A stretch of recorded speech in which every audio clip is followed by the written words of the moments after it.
Қайырлы күн достар. Біз бүгін әдеп подкастының кезекті санын жазып жатырмыз. Бүгін бізде арнайы қонақ бар. Негізгі тақырып та өте актуалды болып тұр. Сіздермен Жолдас Өрісбай және Ақсәуле Әлжан, және бізде бүгін қонақта Асылхан Мамашұлы әріптесіміз, журналист.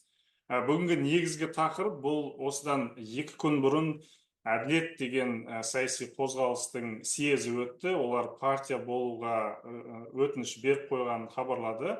Сол жерде саяси кеңестің мүшелерінің есімдер жарияланды. Бір қызық болғаны, сол жерде кемінде 4 журналисті анықтадым. Мен қарап шықтым тізімде кімдер бар екен. Сол кісілердің, жалпы журналистердің саяси партияға, саяси қозғалысқа мүше болуы, араласуы бұл қаншалықты этикалық тұрғыдан дұрыс деген тақырыпты талқылаймыз. Бұл жаңалықты өздеріңіз көрген шығарсыздар, иә? Сіздердің ойларыңыз қалай бұған қатысты? Бірінші Асылхан Мамашұлына қош келдіңіз деп айтамыз. Қош келдіңіз, көптен күткен қонағымызсыз. Алдағы уақытта жиі қосылып тұрады деген үміттеміз. Жолдас, қай журналистер кіріпті жаңағы әділет партиясына? Бұл 4 кісіні анықтадым. Әзірге мүмкін одан көп те болуы мүмкін. Толық тізім оларда 1000-ға жуық адам съезге қатысты, олардың бәрін көрген жоқ біз тізімде. Нұрбек Матчани деген кісі, ол енді әртүрлі институттарды басқарды, көбіне журналистикамен айналыспаса да, кейінгі бірнеше жылда журналистикамен айналысып жүрді. Қазақстан ұлттық арнасында біз және әлем деген бағдарлама жүргізді, одан кейін Silkway телеарнасында New Time деген бағдарламаны жүргізді. Одан кейін Армангүл Тоқтамұрат ұлттық арнада ақпарат бағдарламасын жүргізеді. Одан кейін Ирина Тен деген журналист, ол Таңшолпан бағдарламасының тележүргізушісі, және Ульяна Ашимова деген жібек жолында кешкі жаңалықтар жүргізетін журналист. Осы 4-еуін анықтадым. Нұрбек Матчани осы саяси қозғалыстың алғашқы бастамашыл тобының жиналысы 15 сәуірде болды. Сол кезде соңғы эфирға шыққан екен, 18 сәуір, қателеспесем. Одан кейінгі эпизодтарында Нұрбек Матчанинің орнына басқа журналист шығып жүр. Демек, ол жұмысын не уақытша тастап, не кеткен болуы мүмкін, оны білмейміз. Бірақ Армангүл Тоқтамұрат пен Ирина Тен әлі күнге дейін жүргізеді екен. Сол бағдарламаларға қатысы бар, яғни телеарналарда жұмыс істеп жүр. Және Ульяна Ашимова да кеше шыққан жаңалықтарды жүргізгенін көрдім. Қазақстан телеарнасында. Армангүл Тоқтамұрат пен Ирина Тен Қазақстан телеарнасында, Ульяна Ашимова жібек жолындағы кешкі жаңалықтарды кеше жүргізген. Рахмет. Онда сөзді Асылхан ағаға берейік. Өз пікіріңізді айта кетсеңіз бірінші осы мәселеге қатысты. Жалпы мен бұл мәселеге аса бір таңғалған жоқпын негізінде. Өйткені біздің қоғам бұны бұрыннан да біледі, бұрында болған нәрсе, талай болған нәрсе, тағы да болатынын біліп отырмыз. Және байқасаңыздар, әлеуметтік желіде осыған дейін де біраз әңгімелер жүрген. Келесі парламентке, құрылтайға деп айтайық, сонда қандай журналистер депутат болуы мүмкін деген сұрақтар әрдайым қойылатын, және оның жауабы да шамамен белгілі болатын. Енді көбінесе сол ұлттық арнаның, хабардың, болмаса сол мемлекеттің өзінің биліктің сөзін сөйлейтін телеарналардың журналистері, белсенді журналистері шығып жүретін. Шамамен қазір сол көрініп тұр. Енді кешегі жаңадан құрылып жатқан саяси партияның бюросына кіріп жатқаны, ол болашақта депутат болады деген сөз. Енді сайлау алды ғой, дегенмен жолымен байқап отырмыз кімдер болатынын. Сондықтан мен өз басым бұған таңғалған жоқпын. Ол бұрыннан да бар нәрсе. Қазіргі парламенттің өзінде де бір рет мен санап көргенмін, өзім ерінбей санап шықтым. Сенат пен мәжіліс екеуін қосып алған кезде 15 әлде 16 журналист бар екен. Ойлаңыз өзі, қанша бізде депутаттың саны да көп емес қой, бірақ соның ішінде 15-16 адам тек қана журналистиканың әр саласынан келген адамдар. Сондықтан бұл жерде таңғалатын еш нәрсе жоқ.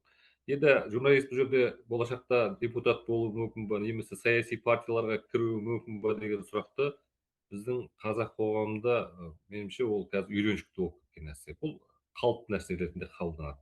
Мысалға, сол адамдардың өздерінен сұрасаңыздар да, онда тұрған не бар деген сұрақ қояды. Онда тұрған не бар? Мен сұрақ қояйын сізге. Егер олар бұрында журналистикада болып, қазір мамандығын өзгеріп, өзгертіп саясаткер немесе депутат болып кетсе, олар сондай құқығы бар ғой негізінде. Әрине құқығы бар. Мәселе, әрине құқығы бар. Мәселе, мысалға бір мысалды алайық. Арменияның премьер-министрі Никол Пашинянды білесіз ғой. Ол туа бітті сүйегіне сіңіп кеткен журналист, кәдімгі қаламын тастамаған журналист, бірақ ол қалай келді билікке? Мәселе сонда. Ол үлкен саяси күреспен келді. Ол журналистикада жүрді, және журналистикада жүрді де саясатпен араласты. Бірақ ол оппозициялық, ол айқын болатын, оның ұстанымы бәрі айқын болатын. Ол кәдімгі сол кездегі биліктің позициясына қарсы позициясын анықтап айтып, және сол үшін күресіп, сосын үлкен митингілерге қатысып, саяси күрестің барлық жолынан өтіп барып премьер-министр болды. Және сол жолда ол қамалды, бір 2 рет па, 3 рет па қамалғаны бар, түрмеге отырып шыққаны бар. Содан кейін ба, сондай саяси күреспен жеткеннен кейін, оны ешкім жаңағы журналистиканың стандарттарын бұзып, аяқ астынан премьер-министр бола салды деп айта алмайды. Сондықтан біздің де журналистерге егер саяси күрес жолына өткен болатын болса, қызметін жинап қойып сонымен айналысқан болатын болса, онда құқығы бар. Бірақ бізде ондай емес қой мәселені. Бізде саяси партиялардың құрылу әдістерін өзін көріп отырмыз. Бұрында да талай көргенбіз. Жоғарыдан бір ғана жарлықпен немесе жоғарының тапсырмасымен өздерінің ұйғарымымен саяси партия құрыла салады да, және соған мүшелерді өздері таңдай салады. Соның ішінде журналистерді міндетті түрде қосады. Өйткені болашақта жалпы журналистердің енді келбеті, танымалдылығы бар, жаңағы студияға, эфирге шығып жүрген журналистердің. Соларды пайдаланады. Елдің ішінде танымал деп ойлайды, бірақ ол шын мәнінде эфирге шыққан журналистің бет-бейнесі ғана танымал емес, оның қоғамдық беделі де болу керек қой. Ол жағын ойламайды. Әйтеуір танымал болса болды деген тұрғыда ғана пайдаланады соны. Біз Сосын бізде жалпы енді сайлау кезінде әртістерді, әншілерді, тағысын тағы атақты елдің алдына шығып жүрген адамдардың бәрін пайдаланады ғой. Жарнама үшін пайдаланады. Журналистерді сол мақсатта пайдаланады, бірақ парламентке өткізеді оларды. Асылхан Маmatұлы, біздің подкасттың бағыты негізі журналистердің перспективасынан қарауда, яғни саясатты талқылау ол кішкене басқаша тақырыпқа мен бұрып кеткен шығармын. Кішкене бұрып бара жатқан сияқтысыз. Мен сұрамағым, журналист болып жүріп, яғни оның журналист деген қызметі бар, мамандығы бар, жұмысы сол журналист. Сонымен бірге саяси партияға мүше бола ала ма, жоқ па деген сұраққа жауап іздеп отырмыз да бұл жерде. Мысалға, Жолдас айтып кетіңізші, неліктен бұл сұрақ маңызды? Негізі, кез келген халықаралық журналистика стандарттарын қарайтын болсаңыз, жалпы бейтараптық деген принцип бәрінен алға шығады. New York Times'ты ашсаңыз, Wall Street Journal, BBC-ді ашсаңыз, бейтараптық не үшін маңызды? Журналистика қоғамдық қызмет болғаннан кейін, әрбір журналист шындықты іздеп, ақпаратты қоғамға жеткізуді міндет деп санайды. Ал ол жолда қоғамның, яғни аудиторияның журналистке сенімі өте маңызды. Сол сенімді жоғалтып алмау үшін журналист барынша бейтарап болу керек. Бейтараптық принципіне ол жаңағы әртүрлі саяси күштерге, институттарға, саяси немесе әлеуметтік қоғамдық қозғалыстарға араласуы ықпал етеді. Мысалға, сіз бір елдегі бір танымал саяси партияға мүше болсаңыз, онда сіз күнделікті журналистік жұмысыңызда хабар тарату кезінде сол саяси партияға қатысты бір жақты көзқараспен хабар беру ықтималдығыңыз болады да. Тіпті олай сіз оны қатаң ұстанамын, партиядағы мәселені журналистикаға араластырмаймын деп өзіңізге сенгеннің өзінде аудиторияның сізге күдігі көбейеді. Мына журналист жаңағы қоғамға қызмет етіп отыр ма, әлде белгілі бір партияға қызмет етіп отыр ма деген сияқты күдік туындайды. Сол күдікті болдырмау үшін үлкен медиа ресурстар өздерінің принциптерінде бейтараптық сақтау үшін ешқандай саяси партияға мүше болмау керек, ешқандай саяси қозғалысқа донат, қаржыландыру бермеу керек, немесе олардың лозунгтарын әлеуметтік желілерде немесе көшеге шығып былай плакат көтеріп, оларды қолдап, немесе олардың бір саяси қозғалыстарын ілгерілетуге ықпал етпеу керек деп айтады. Осы ғой негізгі мәселе. Ықпал ететін болса, онда жұмыстан кету керек деген сөз ғой, журналистік жұмыстан кетіп. Мен журналистік карьерамды аяқтадым. Міне, мысалы, Николай Пашинян жаңа айтып кеттік. Ендігіден бастап мен саясаткермін деген сияқты. Ал журналистік бағдарлама жасап отырып, редактор болып отырып, білуімше Армангүл Тоқтамұрат ол жай ғана тележүргізушісімен, сонымен бірге жаңалыктар чыгарымдарынын редактору, яғни редактор болуп отуруп, сонун бирге партия мүчөсү болса, бул канчалыкты журналисттик этикага сай деген сурак го биздин жаңағы коюп Бұл отырганыбыз. жерде келсем, ешқандай мәселе жоқ. Әрбір азаматтың сөз еркіндігі шеңберінде ол саяси постқа таласуына мүмкіндігі бар, оған мүмкіндігі болу керек. Бірақ егер сіз саяси бір орынға немесе саяси күшке қосылсаңыз, онда сіз журналистикадан кеткеніңіз абзал.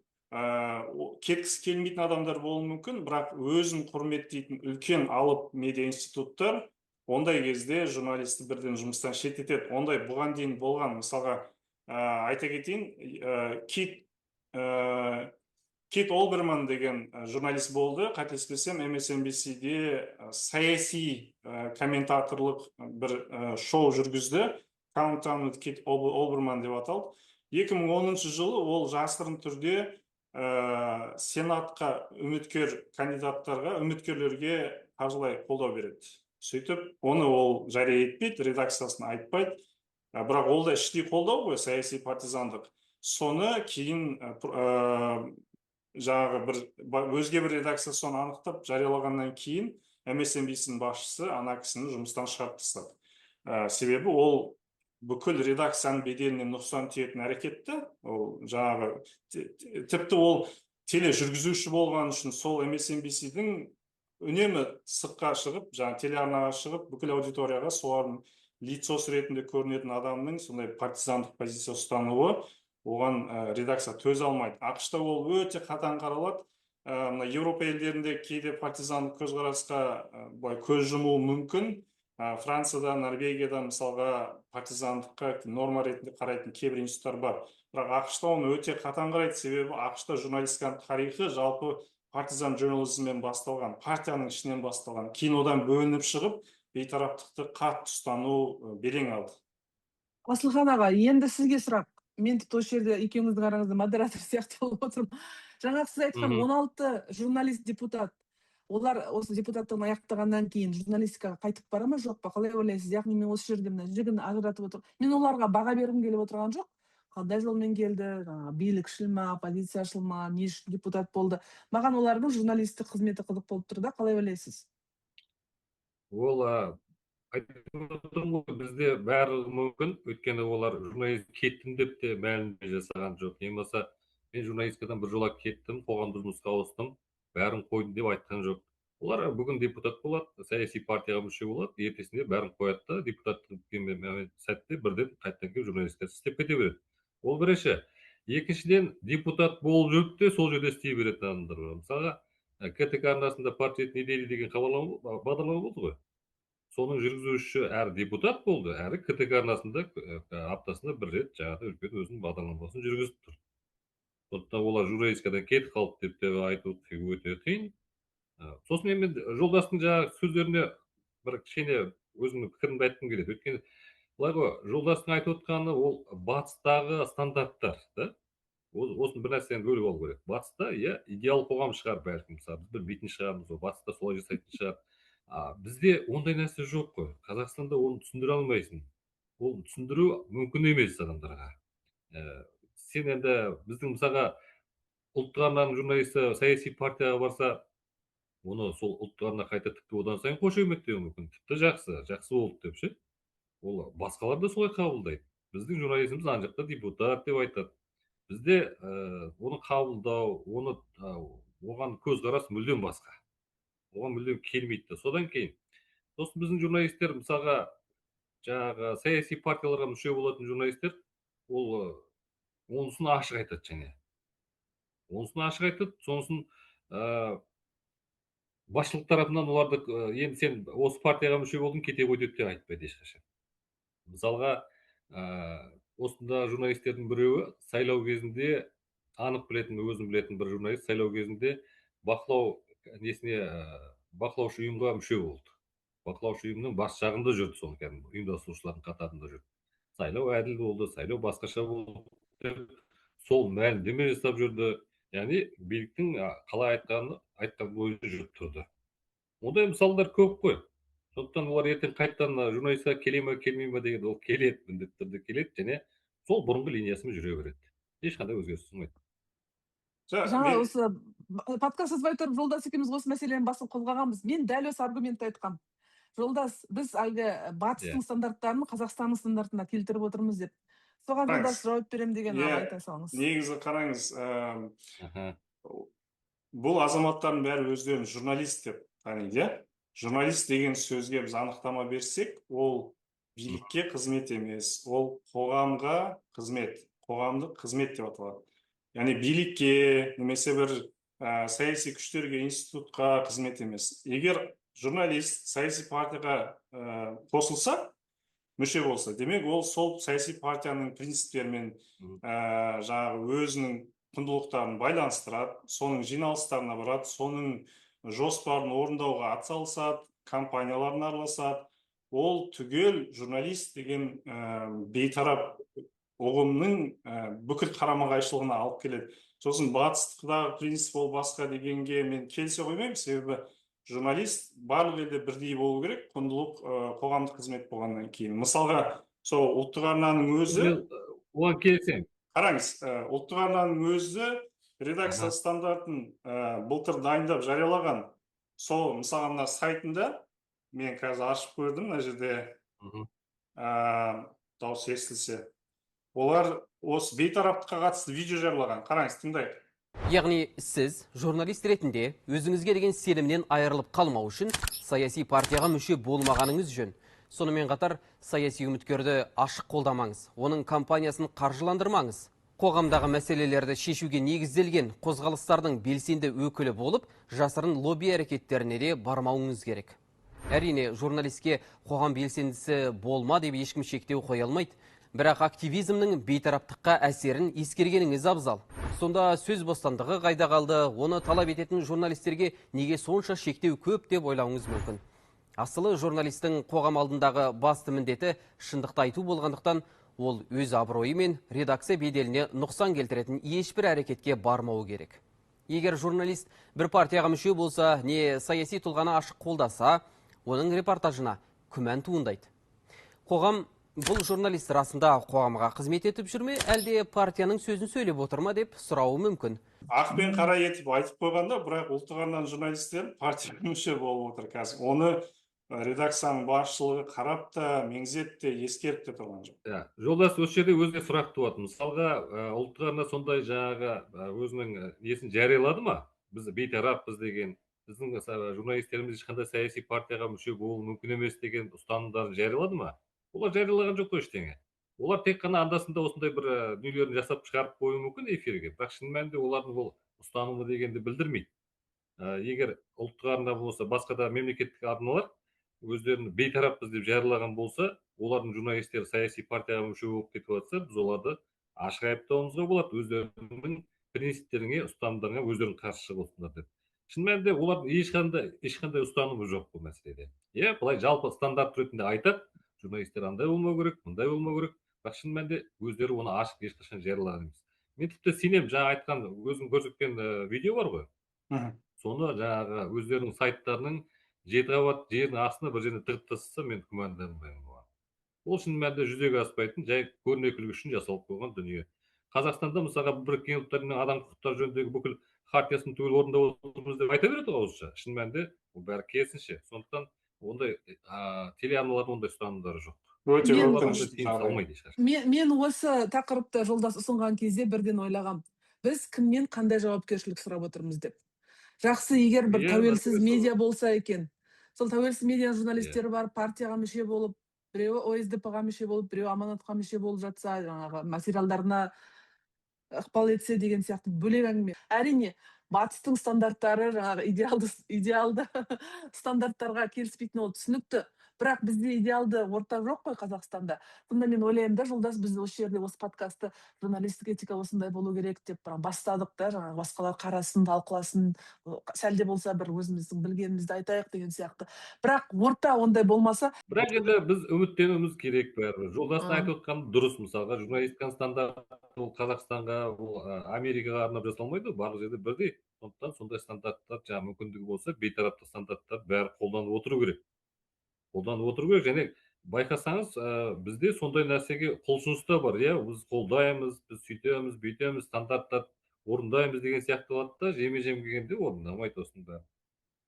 мысалға, сондықтан иә, бұл телеарналардың басшылықтарының өздеріне, биліктің өздеріне қойылатын сауал бұл негізінде. келсем, бұл жерде жай ғана саяси ерік-жігер ғой. Негізі, мысалға, Ақсәуле, мысалға, біз осы подкастты бастаған кезде бізде әлі күнге дейін ешқандай ресурс жоқ қой. Демалыс күні отырып жазамыз, өзіміз монтаждаймыз, тақырыпты өзіміз қосымша зерттейміз.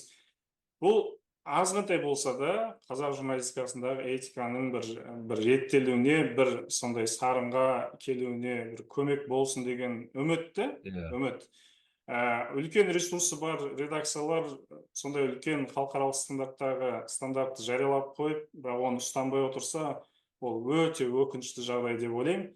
Негізі, әрбір өзін құрметтейтін редакцияда сондай этика стандарттары болу керек, және ол жай шаң басып жататын нұсқаулыққа айналмау керек та, ол күнделікті жаңағы хабар тарату кезіндегі дилеммалар шешуге пайдаланылу керек. Бізде ол әсер жүзеге аспай жатыр, бірақ менің ойымша осылай біз ақырын айту арқылы, этикалық сын айту арқылы біз оған да жетеміз. Мысалға, объективтілік, жалпы бейтарап журналистика 1920 жылы ақш-та қалыптаса бастаған кезде, жалпы ақш-та саржағал журналистика басып кеткен еді, мысалға. Сол саржағал журналистиканы ығыстырып, бейтарап журналистикасы 1920-30 жылдары ақырын келді ғой. Ол да сол жылдар бойы этиканы ұстанатын адамдардың осылай қайталап айта беруінің арқасында қалыптасты деп ойлаймын. Washington Post, New York Times солай қалыптасты да. Менің ойымша қазақ журналистикасы солай ақырын келеді деп ойлаймын. Университеттерде бұл үнемі айтылса, кәсіби орталарда айтылса келеміз. Бірден болмайды әрине, бірақ айта беру керек деп ойлаймын. Енді тағы бір мәселе бар ғой, тек қана бұл телеарналардың басшылықтарына байланысты нәрсе емес қой. Өйткені ол қайдан қаржыландырылады? Ол Қазақстан үкіметінен содан қаржыландырылады. Және олар бергенде, ақшаны бергенде, сендер бейтарап болыңдар деп ақша беріп отырған жоқ. Ол үкіметтің сөзін сөйлеуге міндетті болып отыр. Сондықтан телеарнаның басшылары қанша қаласа да, олар бейтарап бола алмайды бәрібір. Міне осы мәселеге келгенде, бұл журналистердің қолынан шығып кеткен дүние, бұл биліктің басындағы адамдардың жауапкершілігі нәрсе ғой. Олар қарастыру керек осы мәселе. Менің де айтпағым осы еді ғой. Қазақстан телеарнасы қай жақтан қаржыландырады дейміз де, мемлекеттік телеарна екені белгілі. Ол жерде бәрібір аманат, биліктегі партия аманат партиясында сойылы соғылатыны белгілі. Ол ешкімге жаңалық емес. Сосын айтып отырғаным, журналистік этиканың басқа тұстарының барлығын әрине айтуымыз керекпіз. Жаңағы конфликт мүдделер қақтығысы болсын, ашықтық болсын, тағы да басқа айта беру керекпіз.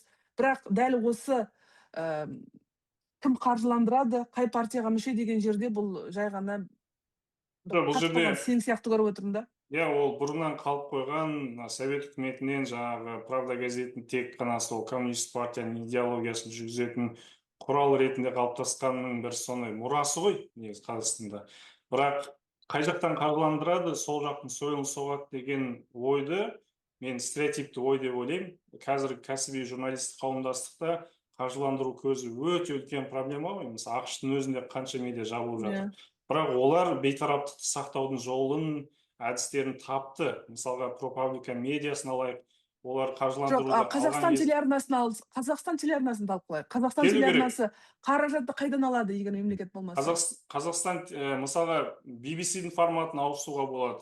Қазақстан ұлттық арнасы. BBC үшін Қазақстан азаматтары, Ұлыбритания азаматтары төлейді. Қазақстан азаматтары медиаға ақша төлейді дегенге мен өз басым. Жоқ, біздің салығымыздан төлеп отыр ғой олар. Өздері.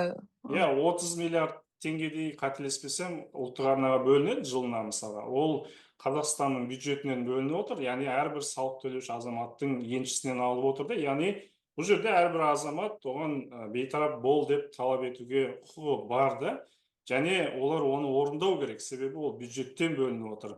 Мысалға, әрбір азамат келіп Қазақстан ұлттық арнасының редакция стандартына былай істе деп айта алмайды, бірақ салығына қатысты бейтарап ақпаратты талап ете алады деп ойлаймын. Бізде әрине мемлекеттік арна, ол мемлекеттік саясат жүргізу керек деген көзқарас қалыптасқандықтан, ол кейде сол бейтараптыққа нұқсан келіп отыр. Біз оны мемлекеттік емес, қоғамдық телеарна деген көзқарасқа ауысуымыз керек. Сонда ол қоғамға қызмет ететін болады, билікке емес. Жолдас, қоғамдық телеарна деген нәрсені осы, егер жаңылмасам, 2004-2003 жылдары Ақ Жол партиясы құрылды ғой. Сол кезде Алтынбек Сәрсенбайұлы болды. Сол үлкен жақсы бір партия болатын сол кезде. Сонда қоғамдық телеарна құру жөнінде бастама көтерілген. Және оны Алтынбек Сәрсенбайұлы іске қосатындай болып көрінген еді. Бірақ оған мүмкіндігі жетпеді.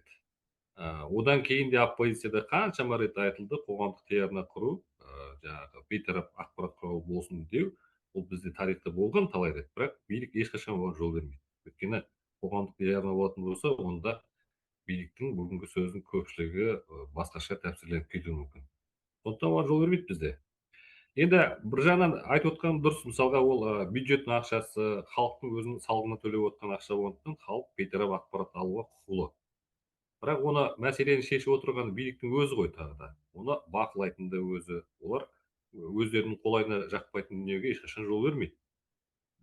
Және бізде Қазақстанда екеуіңіздің ортаңызда мен ғана шығар мемлекеттік телеарнада жұмыс істеп көрген, мемлекеттік бақта. Білмеймін, сіздер ондай сізде тәжірибе болды ма жоқ па?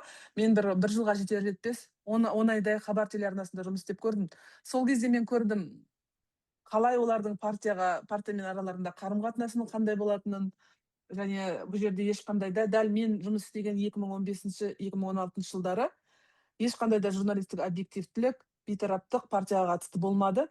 Менің жұмыстан кетуіме де бір үлкен оқиға себеп болды. Мен кәдімгі көңілім қалып, содан кейін құрсыншы деп түкіріп кетіп қалдым.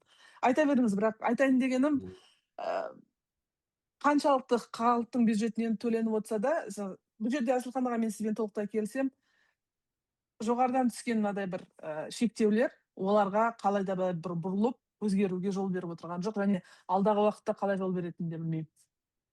Қараңыз, жол бермейді. Сосын өзімнің байқағандарым, тіпті олар үлкен телеарна түгілі, жай ғана кішкентай газет журналдардың да әр мақаласына шейін қарап отырады. Оған әрбір шығатын суретке шейін қарап отырады. Суретті үлкен сурет беру керек пе, кішкентай сурет беру керек пе деген мәселені астана шешеді. Мен осыны жақында өзім байқап, нақты мысалдармен көріп, мен қатты таңғалдым. Егер осындай ұсақ түйекке шейін араласатын болса, бұл жерден көп нәрсе күтудің қажеті жоқ. Сондықтан бейтараптылық деген әңгіме қазір бізге Қазақстанға жүрмейді ондай мәселе. Сосын тағы бір нәрсе бар ғой, бізде бұл бір қалыптасқан дәстүрді саяси партияларға мүше болу, парламентке депутат болып кету деген, бұл советтің кезінен келе жатқан дүние ғой. Сосын енді мысалы Шерхан Мұртазалардың кезінде депутат болған кезде айтқан сөздері, олардың депутат болғандағы істері журналистерге үлгі қазір. Соны үлгі тұтады. Мысалы Шерхан Мұртаза өзі газеттің бас редакторы болды. Одан кейін Нұрлан Оразалин де сондай бас редактордың өзі болып отыр, және олар депутат болып отыр. Уәлихан Қалижан да сондай болды. Басқа да көптеген журналистер өздері қызметінде отырып, сол кезде 94 жылдары, 95 жылдар. Кейін олар қызметінен кетіп барып депутат болды. Солардың сөздерін үлгі тұтады. Содан кейін мемлекеттік хатшы болған Ерлан Қариннің сөзі бар. Қазақ журналистері ұлттық партияның рөлін атқарып жүр деген сөзін кәдімгідей арқаланады журналистер. Біз ұлттық партиямыз, сосын біз ұлттық партиямыз, біз ұлт мәселесін шешіп жүрміз деген мәселені мақтаныш тұтады. Содан кейін ұлттық мүдде деген бір өте бір қызық сөз бар бізде. Мемлекеттік мүдде деген бір қызық сөз бар. Мысалға журналистерден сұраңызшы, жеке адамның мүддесі мен мемлекеттік мүддесінің қайсысы биік тұрады десеңіз, ойланбастан жеке адам мүддесі деп жауап бере салады. Мысалға оның ар жағына қарап жатпайды. Сондықтан бізде осындай сана сезім бар журналистикада, журналистердің арасында. Ол саяси партияға кіру дегеніміз, ол ешқандай да журналисттің этиканы бұзу деп есептемейді. Ол қалыпты жағдай деп есептейді. Оны бұзу өте қиын. Мысалы Ресейде де сондай. Ана Ольга Скабееваның күйеуі қазір Думаның депутаты ғой.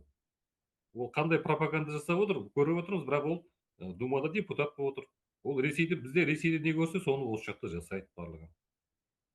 Келсем, негізі, бізде жалпы бейтараптық принципін әртүрлі қабылдайтындар бар ғой. Сосын журналистиканы патриотизммен байланыстырып, мемлекетке қызмет, жаңағы Ерлан Қариннің мемлекетшілдік деген идеясына байланыстыратындар бар, бірақ біз бәрібір қоғамға ақпарат таратушы, әрбір азаматтың ақпарат алу құқығын қамтамасыз етуші институт ретінде журналистер өздерінің бейтараптығын сақтау маңызды да.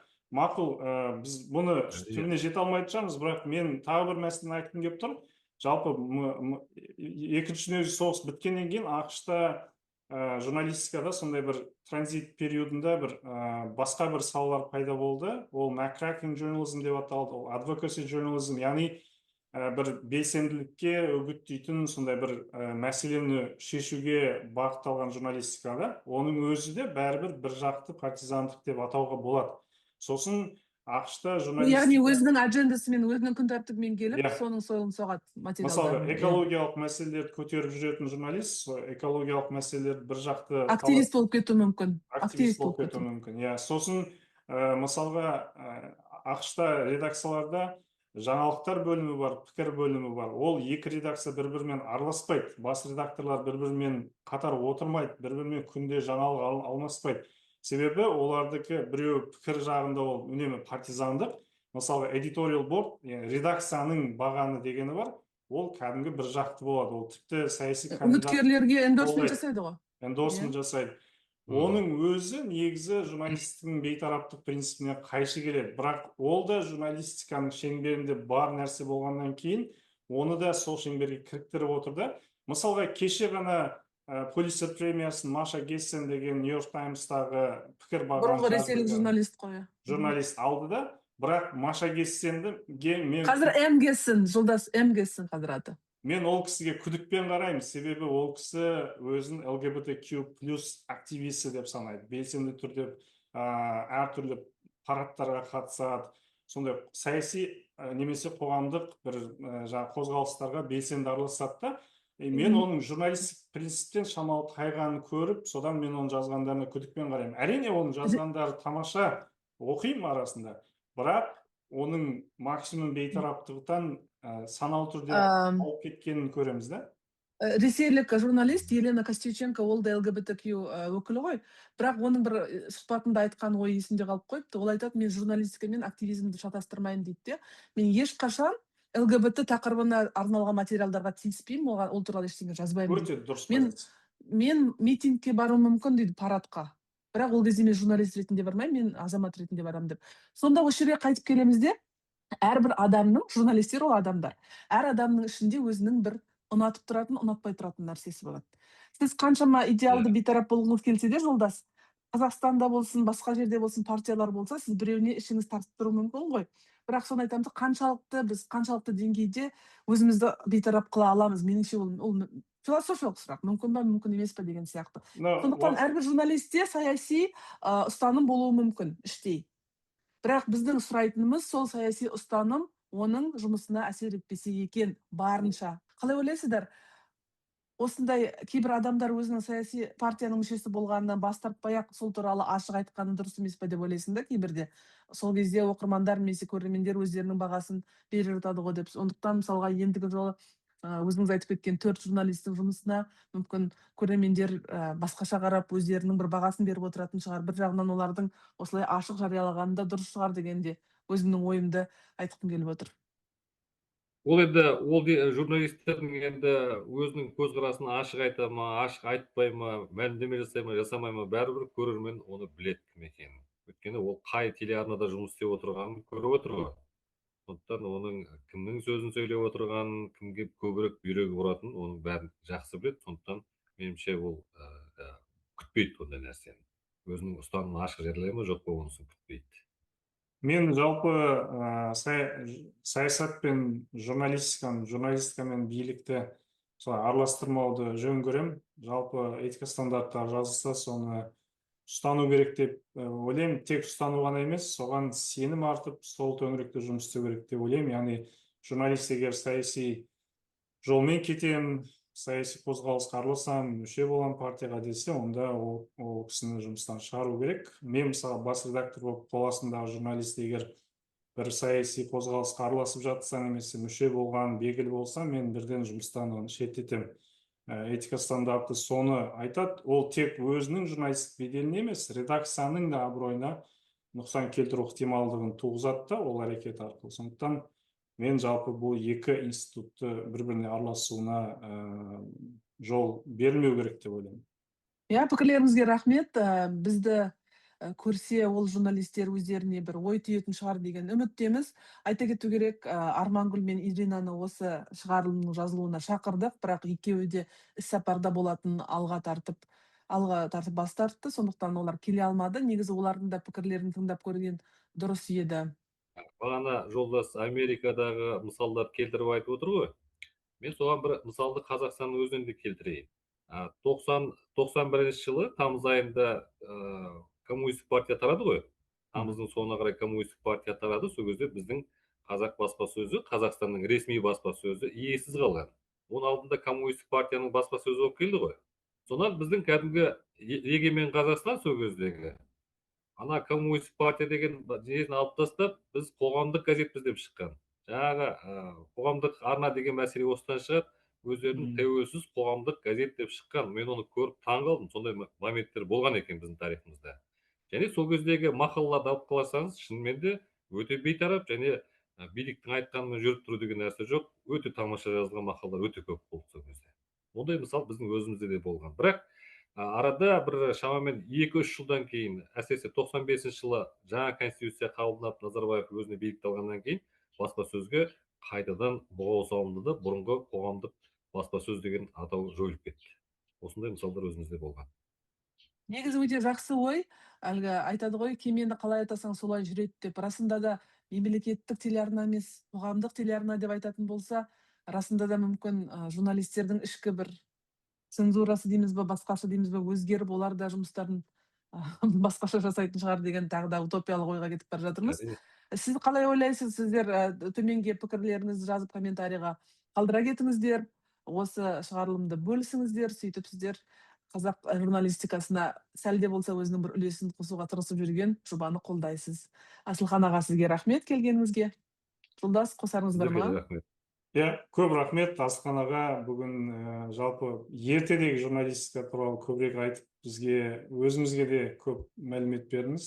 Көп рахмет. Осылай жиі қосылып тұрасыз деген үміттеміз. Келесі кездескенше. Сау болыңыздар. Рахмет. Сау болыңыздар.